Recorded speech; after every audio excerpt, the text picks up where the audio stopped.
চাচা বাবা কেমন আছেন? আছি বাবা, ভালো আছি বাবা। তোমাকে খুঁজতে লাগছে। বাবা আরে তাইলে শোনো, আচ্ছা বাবা। সেদিন জামাই এসছে বাড়ি, হ্যাঁ হ্যাঁ হ্যাঁ তা মনে করো বিয়ের সবজি কলিয়ে দিয়ে ভাত দিয়েছে। হ্যাঁ হ্যাঁ হ্যাঁ হ্যাঁ তো দুধ আছে ফ্রিজত, হ্যাঁ আর দুধ দিয়েছে আর কলিয়ে দিয়ে ভাত খাওয়ার নাই। ওই দুধে আগত থাকবে, তো কলিয়ে দিয়েছে এটা ভাত খেয়ে তুই দুধ দিয়ে খানো, হ্যাঁ, এটা তো ভালো কথা। ওই দুধে আগত থাকবে। ইয়ে দুধ বেটি সংসার ওখানে হবে না আমি জানি। কেন কেন?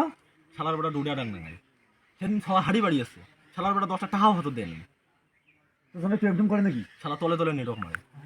এই জন্য বেটি শিখিয়ে দিছি কোনো রকম করিয়ে ধরিয়ায় তো চাষার পর সঙ্গে আমার নটকামো নটকে উইয়েরটা আমি দিন ভরা দিন করবো করিয়া তোমাকে অন্য দিয়ে দেবো।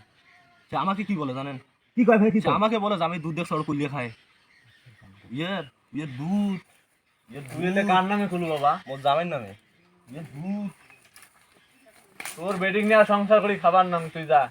তাছাড়া তোমাকে কথাটা কোনো মেয়ের বেডিং নিয়ে সংসার করি খাবার নাম এটা কেমন খুললে কথা খাইম ভাই? কেতা দুধ থাকতে। ফাঁকা দেখি মুই কি ফাঁকা তনু নাকি ভাই? বিশেষ ধরি আসলেন তোমরা ঘুরি উঠি মুখ করবে না সুন্দর সড়ক।